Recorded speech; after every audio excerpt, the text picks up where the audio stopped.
여호와여, 주께서 나를 살펴보셨으므로 나를 아시나이다. 주께서 내가 앉고 일어섬을 아시고 멀리서도 나의 생각을 밝히 아시오며 나의 모든 길과 내가 눕는 것을 살펴보셨으므로 나의 모든 행위를 익히 아시나이다. 오늘도 이 복된 아침에 주의 앞에 있음을 감사를 드립니다. 이 백성들이 주의 영을 떠나 어디로 가며 주의 앞에서 어디로 피하리이까? 오늘도 주의 손이 이 백성을 인도하시고 주의 오른손이 붙들어 주시니 주의 은혜의 길을 가기를 원합니다. 마음을 살피셔서 우리를 시험하셔서 주님의 뜻을 잘 쫓도록 영원한 길로 인도하여 주시옵소서. 예수님 이름으로 감사하며 기도하옵나이다. 아멘. 감출 수가 없네요. 아침에 다른 기도 제목을 가지고 기도를 하려다가 여러분들에게 기도 부탁을 좀 드리겠습니다. 우리 대부분의 성도님들이 어려운 시기에 신앙생활을 참 잘하시는데 며칠 전부터 계속 제 마음에 부담이 되는 몇몇 자매들이 있습니다. 이 자매들이 심령 상태도 그렇고 신앙생활도 그렇고 여러 가지로 많이 걱정이 됩니다. 두 마음을 품지 않았으면 참 좋겠는데 세상과 주를 섬기려고 하고 특별히 자신의 그 쾌락을 쫓는 심히 두려워요. 이게 어떤 징계를 받을까? 이런 말을 하면 안 되는데 그래도 마음이 너무 안타깝고 두려워서 여러분에게 기도 부탁을 합니다. 누구라고 이름은 말씀 못 드리겠습니다만은 그 하나님의 길을 가지 못하는, 정말 하나님께서 우리가 우상을 섬기지 않도록 그렇게 음행하지 않도록 말씀을 하시는데 우리 가운데 안타까움이 있습니다. 어찌하면 좋습니까? 이 신앙생활, 바른 신앙생활 하도록 하나님만 바라보고 지금 찬송했듯이 주님만을 사랑합니다, 이 고백을 삶으로 나타내도록 우리 연약한 성도들, 정말 두 마음을 품은 성도들 주 앞으로 향하게 해달라고 우리 합심으로 오늘 아침에 간절히 중보해 주시길 부탁합니다. 기도하시겠습니다. 하나님, 우리 아버지 하나님의 은혜로 이 백성들이 주의 구원을 입었습니다. 하나님의 사랑과 인도 가운데 살아감을 고백합니다. 그러나 세상을 향하여 두 마음을 품고 우리 하나님을 사랑하기보다는 세상을 의지하고 세상을 따라가고 세상에서 만족과 위로를 얻으려는 우리 불쌍한 영혼들을 긍휼히 여겨 주옵소서. 하나님, 진실한 믿음 생활을 하는 우리 성도님들이 되기를 간절히 원합니다. 아버지 하나님, 음란과 쾌락을 쫓는 그런 모습이 우리 가운데서 떠나가게 하여 주옵소서. 온전히 하나님 안에서 거룩과 성결로 살아드리게 하여 주옵소서. 하나님, 육신이 만신창이가 되고 영혼이 피폐되어서 우리 하나님을 떠나고 하나님의 징계를 받을까 두렵사오니 우리 아버지 하나님 긍휼을 베풀어 주셔서 저들 가운데 함께하여 주시고 아버지 하나님의 놀라운 치유와 회복을 나타내 주옵소서. 결국은 이 세상 의지하고 사람 의지할 것이 아니라 우리 하나님밖에는 없음을 고백하며 우리 주님 나라 이룰 때까지 끝까지 우리 하나님 주시는 믿음 붙들고 은혜 붙들고 긍휼을 따라 승리하게 하여 주옵소서. 감사합니다. 저들을 반드시 그리스도 예수의 보배로운 피로 씻어주시고 아버지 하나님의 구원의 반열에 세우시기를 간절히 원하며 이 아침에도 성도를 위하여 중복해 하시는 주님을 찬양하며 예수님 이름으로 기도하옵나이다. 아멘. 마태복음 9장 14절입니다. 마태복음 9장 14절로 26절의 말씀을 합독하시겠습니다. 9장 14절부터입니다.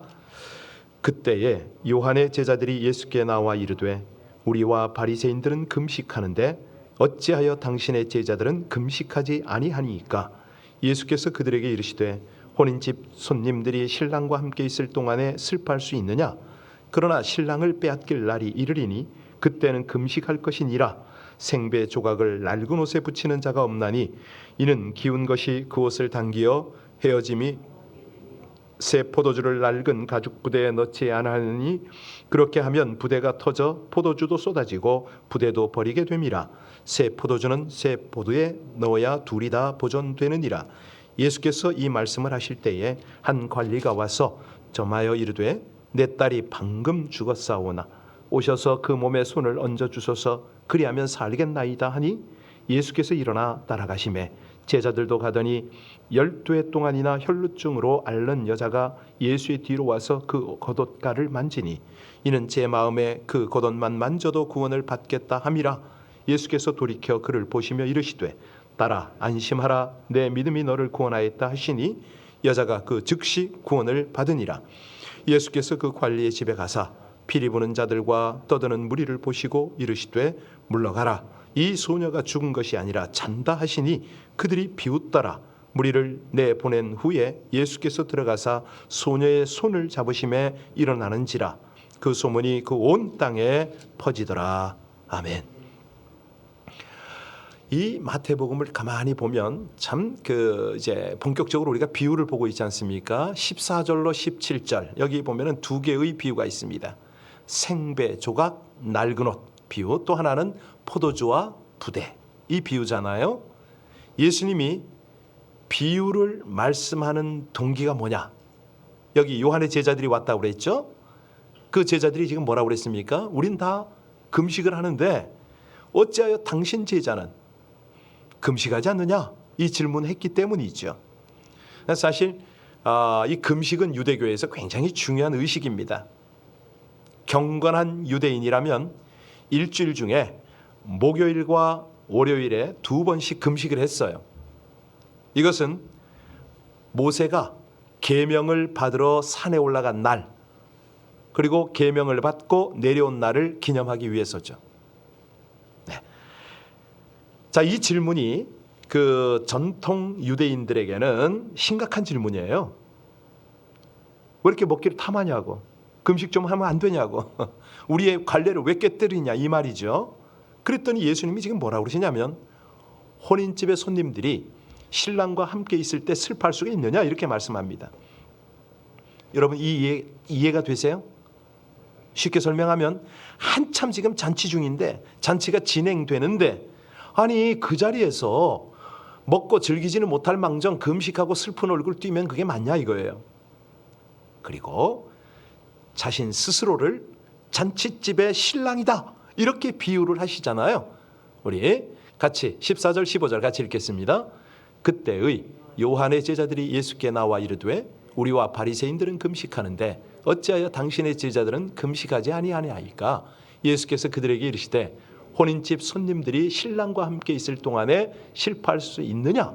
그러나 신랑을 빼앗길 날이 이르리니 그때는 그렇습니다. 잘못된 금식에 대해서 경고를 하고 계십니다. 왜냐하면 금식은 형식이 중요한 게 아니라 뭐가 중요해요? 내용이 중요한 거죠. 며칠을 굶었느냐? 금식하는 사람이 어떠냐?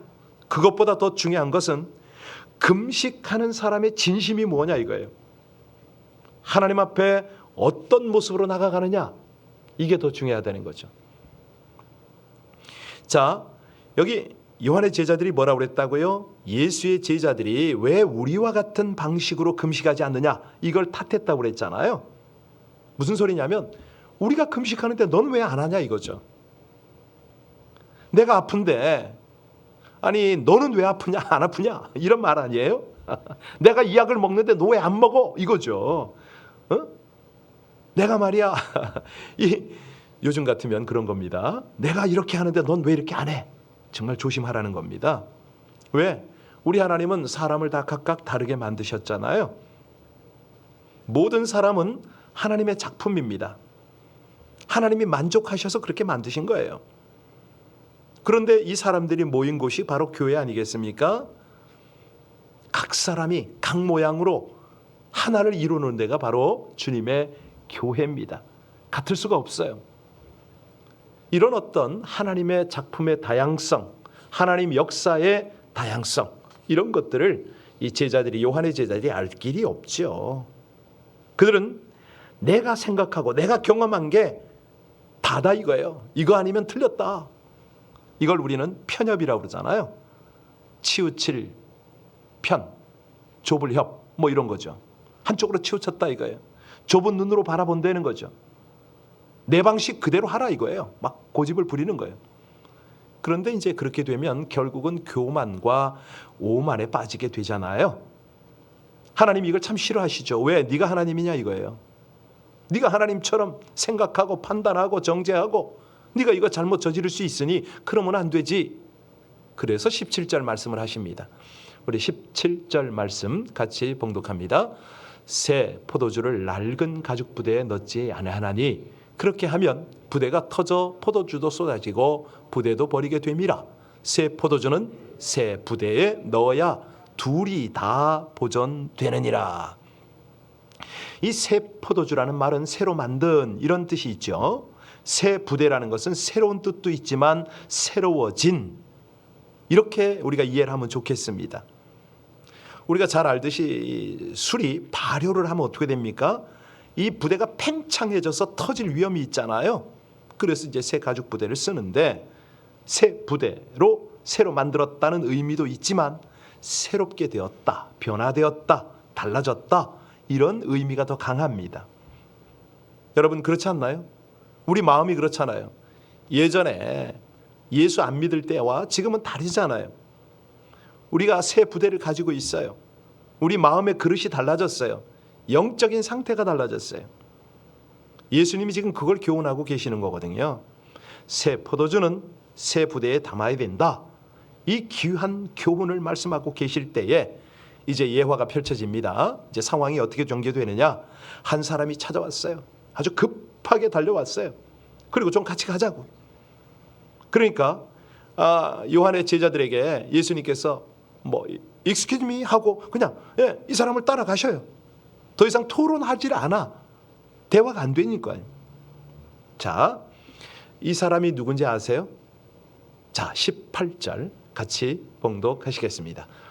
예수께서 이 말씀을 하실 때에 한 관리가 와서 절하며 이르되 내 딸이 금방 죽었사오나 오셔서 그 몸에 손을 얹어 주소서 그리하면 살아나겠나이다 하니, 여기 관리가 누구죠?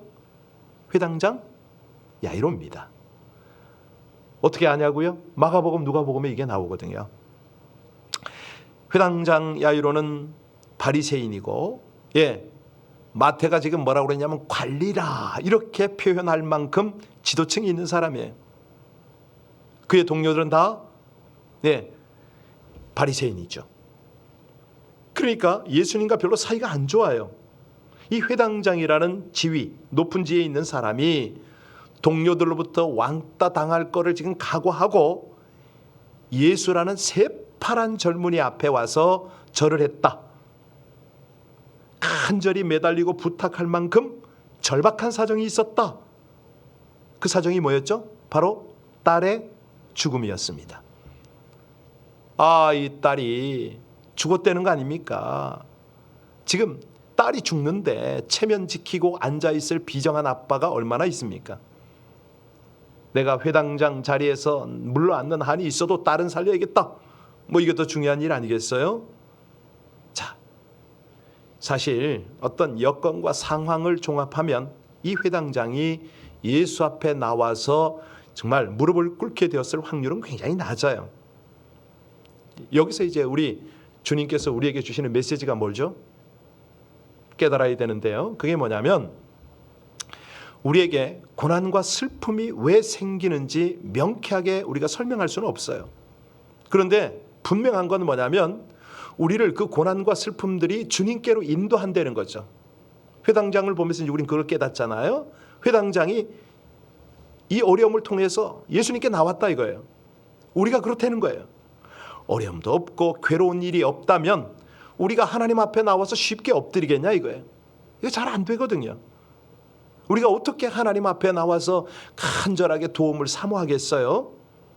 여러분 성경에 보면 위대한 영성가들, 모든 세상에 뛰어난 영성가들의 특징이 뭐냐면 극심한 고난을 통과했다는 거예요. 그 고난 중에 주님 앞에 나갔습니다. 지금 아침에도 우리가 기도했지만 이 자매들이 나태하고 정말 다른 데 정신을 팔고 그렇게 살아가는 이유가 뭐냐면 평안하니까 그래요. 걱정이 없으니까 그렇게 다른 데 엉뚱한 데 신경을 쓰는 거죠. 물론 고난이 좋다는 건 아닙니다. 고통스럽지요. 그러나 그것으로 인해서 우리가 하나님을 찾게 되고 하나님 앞에 가까이 나아가게 되는 그런 유익이 있다는 거예요. 그러니까 이 고난은 힘들지만 그 결과는 유익하다. 그래서 우리에게 슬픔과 고난이 찾아올 때 이것을 불평하고 화내고 원망할 것이 아닙니다. 오히려 하나님 찾고 이제는 은혜를 입을 기회구나. 정말 내가 믿음을 세우고 우리 하나님께서 펼치실 미래를 내가 볼 수 있는 그런 기회구나. 이걸 우리는 확인해야죠. 자, 이제 장면이 또 전개가 되네요. 예수께서 일어나서 따라가시는데 제자들도 함께 가는 거예요. 지금 그게 19절이잖아요. 그런데 느닷없이 한 여인이 나타났습니다. 자, 여기서 우리 같으면 지금 딸이 죽어서 급하게 지금 가야 되는데 중간에서 웬 여자가 길을 막을까? 이런 생각도 들 수가 있어요. 우리 이제 회당장 집으로 막 따라가시다가 일초가 급한 상황에서 막 사람들에게 둘러싸여 가는데 그때 무슨 일이 벌어지느냐? 우리 20절, 21절 같이 봉독합니다. 12해 동안이나 혈루증으로 앓는 여자가 예수의 뒤로 와서 그 겉옷가를 만지니 이는 제 마음에 그 겉옷만 만져도 구원을 받겠다 함이라. 방해꾼을 만난 거죠. 예수님이 그만 걸음을 멈추신 겁니다. 웬 여자가 끼어들어서 그 길을 방해하고 있는 거예요. 아니, 예수님이 그 여자를 무시하고 할 수가 있잖아요. 지금 상황이 급하니까 재촉해서 빨리 가시기를 그렇게 바랄 수도 있잖아요. 여러분, 여기서 이 참 마태의 관찰력이 뛰어나고 또 이 부분에 전개되는 게 참 흥미진진하다. 뭐 이렇게 볼 수가 있는데요. 이 여자를 어떻게 소개했습니까? 12해 동안 혈루증을 앓는 환자로 소개를 했어요. 혈루증이 어떤 병입니까? 하혈하는 병입니다. 이 현대 용어로는 출혈성 자궁 내막염증 이렇게 되겠습니다. 그런데 문제는 이 유대 사회에서 이 여인의 출혈이 특별하게 취급되었다는 거죠. 그 레위기 15장에 보면 이제 그런 내용이 나오는데요. 여자가 월경 중일 때는 부정한 것으로 간주가 됩니다. 다른 사람과 접촉하는 것이 금지예요. 그러니까 그 기간 중에는 그 여자와 몸이 닿는 것도 부정하다. 이렇게 된 거죠. 아니, 그 여인이 침대에 누웠잖아요. 그럼 침대가 부정해져요. 의자에 앉았다. 의자가 부정해져. 심지어는 그 여자가 앉았던 의자를 만지는 사람도 부정해져서 옷을 빨고 목욕을 해라. 이렇게 돼 있어요. 이 여인이 만지는 건 무엇이든지 부정하게 되는 저주받은 여인이죠. 그러니까 한마디로 격리를 당해야만 했습니다. 이게 이제 사실 말이 격리지 당사자의 입장으로 보면 사회로부터 가치가 없는 쓸모없는 그런 위치잖아요. 자, 이 여인이 어느 날 어떤 병도 고친다는 예수의 소문을 들은 거죠. 이걸 우린 복음이라고 그러잖아요. 기쁜 소식. 이게 무슨 수를 써서라도 가야겠다. 한시바삐 가야겠다. 왜? 병고침을 받아야 되니까. 그런데 자기만 있는 게 아니죠. 수많은 사람들이 병고침 받기 위해서 예수 앞에 나아갔죠. 그런데 이 여인은 불행하게도 가까이 나갈 수가 없는 신세잖아요. 공개적으로 다른 사람들이 있는데 가까이 가는 것 자체가 금지되어 있는데 예수님께 나가서 병을 고쳐달라고 어찌 말합니까? 자, 근데 이 여인에게 어떤 믿음이 있었다고요? 옷자락만 붙잡아도, 예수의 옷자락만 살짝 부딪혀도 자기 병이 나을 거다. 이 믿음이 있었던 겁니다. 아니, 사람들에게조차 자기를 드러내지 못하는데 예수님께 자신의 정체를 밝힐 수가 없지요. 이 부끄러운 병에 걸려서 정말 낮아질 대로 낮아진 이 여인을 향해서 예수님께서 지금 뭐라고 그러셨습니까? 딸아, 딸아, 딸이라고 불러요. 안심하라, 안심시켜요. 그리고 하시는 말씀이 내 믿음이 너를 구원하였다. 여러분, 어떤 느낌이었을까요? 사람들 보기에는 정말 부정하고 무가치할지 모르지만 이 여인의 창조주 되신 하나님의 눈으로 지금 보고 계신 거예요. 아버지 눈으로 보니까 이 딸이 얼마나 사랑스럽잖아요. 그러니까 예수 앞에 제대로 나가면, 믿음으로 나가면 어떤 일이 벌어진다고요? 자기의 정체성을 회복하는 거죠. 하나님 안에서의 내가 누군가, 이걸 알게 되는 거예요. 여인이 자기 모습을 되찾아요. 아니, 잃어버렸던 가치관을 되돌려 받는 거죠. 여러분, 안심하라 이 말을 들었던 여인이 어떤 느낌일까요? 그 가슴에 응어리가 있었을 거 아니에요. 사람들에게 가까이 가지도 못하고 얼마나 고통 속에서 왕따 취급당하고 버림받아서 그렇게 어렵게 살아가던 여인이 안심하라. 12년 동안 정말로 고통받았던 가슴에 맺힌 그 한이 눈 녹듯 녹아내렸을 것 같아요. 아니, 남 앞에 나가기를 할 수가 있습니까? 그렇다고 뭐 어떻게 대화를 할 수가 있습니까? 늘 이 병은 언제나 고쳐지나 뭐 온갖 백방의 노력을 다 했겠죠. 그렇게 걱정 속에 살아야 했던 이 여인에게 우리 주님 뭐라고 그랬어요? 안심하라. 이거보다 더 큰 위로가 어디 있겠어요? 이제 더 이상 피 흘리지 않는다는 거예요. 예, 더 이상 불안해할 필요가 없고 두려워할 필요가 없는 거예요. 이제 더 이상 손가락질 받지 않아도 된다는 거죠. 사랑하는 가족들 품으로 돌아갈 수가 있고, 자기가 앉았던, 자기가 누웠던 침대 다 함께 쓸 수가 있고, 다른 사람과 함께 어울려 마음껏 지낼 수가 있는 거예요.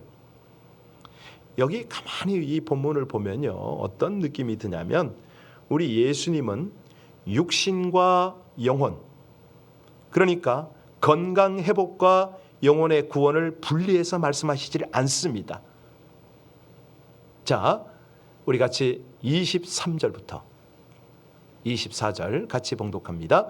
예수께서 그 관리의 집에 가서 피리 부는 자들과 떠드는 무리를 보시고 이르시되 물러가라. 이 소녀가 죽은 것이 아니라 잔다 하시니 그들이 비웃더라. 와우. 이게 보면은 아까는 우리가 이제 저기를 보셨죠? 이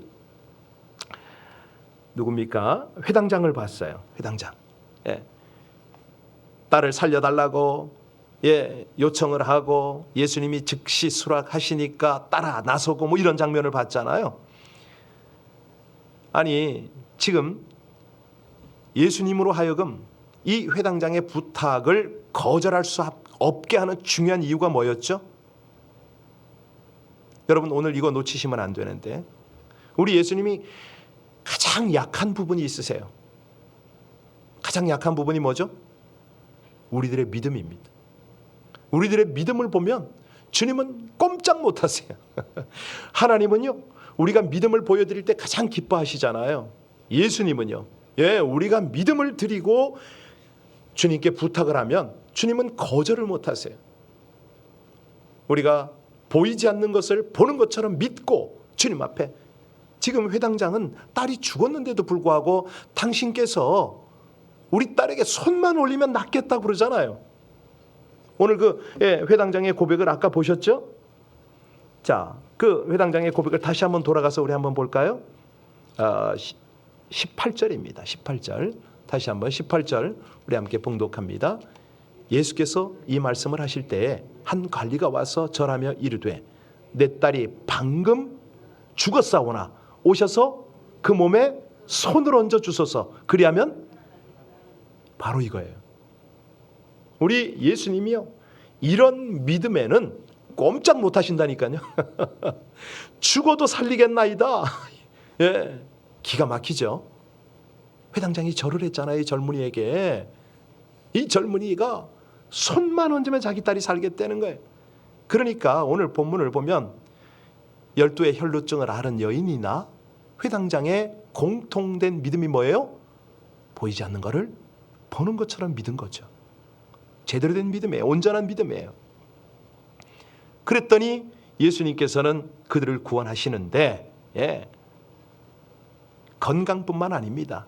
육신뿐만 아닙니다. 영혼까지 구원하시는 거죠. 예수께서 아이를 살리러 가시는 바쁜 걸음을 멈추고 그 여인을 용납했던 이유가 뭐죠? 그 여인이 너무 불쌍해서요? 너무 고통스러워서요?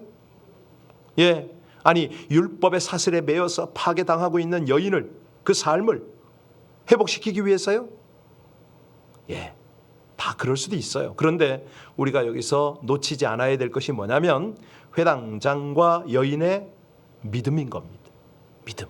예, 이 믿음이 예수님으로 하여금 행동하게 하신 거예요.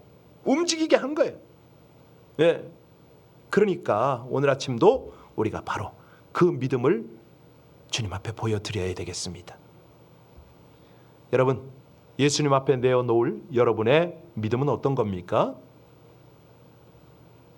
기도하시겠습니다. 참된 생명, 가장 좋은 것들을 충만케 채워주시는 우리 주님을 찬양합니다. 눈에 보이지 않는 것을 믿고 믿는 대로 보게 될 것을 확신하는 믿음으로 우리 주님을 기쁘시게 할 수 있기를 간구합니다. 혈루증의 여인과 회당장 야이로가 눈에 보이지 않는 예수님의 능력을 믿는 믿음으로 병이 치유되고 죽은 딸이 살아나는 은혜를 입은 것처럼 주님의 구원과 사랑을 확신하는 온전한 믿음을 들여 주님이 베푸시는 구원의 생명과 기쁨을 충만하게 누리게 하여 주시옵소서. 믿음 안에서 예수님이 주시는 기쁨과 만족을 누리는 이 생과 내생의 천국 잔치에 참여하는 날들을 살아가기를 간절히 원하며 예수님 이름으로 기도하옵나이다. 아멘. 지금 광고를 하나 드려야 될 것 같습니다. 혹시 비전 교회 LA 비전 채널을 통해서 들어오신 분 계신가요? 우리가 실시간 새벽 예배를 하기 때문에, 중계를 하기 때문에 비전 채널에도 15분 전에 이 영상이 출발을 합니다. 참고하십시오. 그래서 이 라이브 방송은요 15분 전에 기도로 시작하고요, 설교가 예배가 마쳐지면 15분간 기도를 할 수 있도록 그런 배려를 하고 있습니다. 예배 전 15분 전에 시작, 예배 후 15분 내외로 마감, 이렇게 된다고 보시면 됩니다. 그래서요 이제 설교만 듣기를 원하시는 분들은 비전교회 홈페이지로 가면 거기 이제 다시 한번 업로드를 해드리고 있거든요. 그래서 아침에 그 비전 채널에 들어오신 분들 온라인 예배방에서 이제 나오셔도 괜찮아요. 예, 이 비전 채널은 매일 새벽 시간에 5시 15분경에 여러분에게 도착할 그런 예정으로 열심히 운영을 하고 있습니다. 우리 영상팀들, 운영팀들을 위해서 기도도 해주시고요. 또 이 아침에 우리 교회 색깔이 이거잖아요. LA에서는 새벽기도, 멈춤 없는 새벽기도, 그 교회로 유명하잖아요. 우리 교회가 이 어떤 특성을 잘 살리고, 그리고 많은 사람에게 함께 은혜를 공유하기 위해서 우리 교회는 실시간으로 최선을 다하고 있습니다. 이 하나님의 은혜가 멈추지 않게 흘러가도록 함께 기도해 주시길 부탁합니다. 우리 함께 오늘 아침에 설교 제목처럼 보이지 않는 것을 보는 믿음으로 이 아침에 함께 기도하시겠습니다. 아버지 하나님의 은혜로 저희들이 주 앞에 있나이다. 하나님 감사합니다. 오늘도 회당장과 또 혈루증 여인을 통해서 우리의 믿음을 점검하게 하시고 주 앞에 간절한 마음으로 기도하게 하시니 진실로 진실로 감사를 드립니다. 하나님이여, 존귀하신 우리 아버지 하나님이여, 은혜 위에 은혜를 더하시는 하나님께서 사랑하는 주의 백성들을 이 아침에도 깨우셨나이다, 부르셨나이다. 먼저는 본당에서 참 반주로, 영상으로, 또 음향으로 이 모든 것들로 섬길 수 있도록 우리 아버지 하나님, 당신의 백성들, 당신의 종들을 일으키셔서 사용하심이 감사합니다. 아버지 하나님, 우리 모두가 이 새벽 예배에 동참하여 다시 한번 하나님의 은혜의 말씀을 붙잡게 되고 우리 하나님이 인도하시는 그 길을 따르게 되었사오니 오직 아버지 하나님 은혜입니다. 감사합니다. 찬양합니다. 아버지 하나님, 이 아침이 참으로 보이지 않는 것들을 보는 믿음으로 기도하는 아침이 되어서 믿음 앞에 꼼짝 못하시는 우리 하나님, 우리 아버지 하나님의 귀한 역사를 우리 모두가 경험하고 동참하게 하여 주시옵소서. 은혜의 은혜를 더하시는 하나님 감사합니다. 귀한 아버지 하나님의 말씀, 그 약속의 말씀을 붙잡고 하나님 앞에 간절한 마음으로 기도합니다. 오 주여, 아버지 하나님, 당신의 백성들을 위하여 하나님의 영광을 드러내신 것을 찬양합니다. 감사합니다. 모든 하늘과 한결같이 우리 하나님을 감동시키는 믿음으로, 온전한 믿음으로 기도하는 이 아침 되어지게 하여 주시옵소서.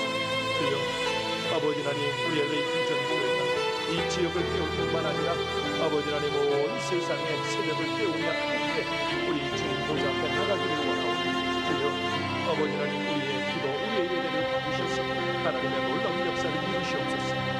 주님, 미국을 위하여, 우리 조국을 위하여, 북한 땅을 위하여 하나님께서 사용하시는 모든 선교주, 우리 선교사님들, 또 동역자들을 위하여 기도하는 이 아침이 복되게 하여 주시고 우리의 영혼이 찾는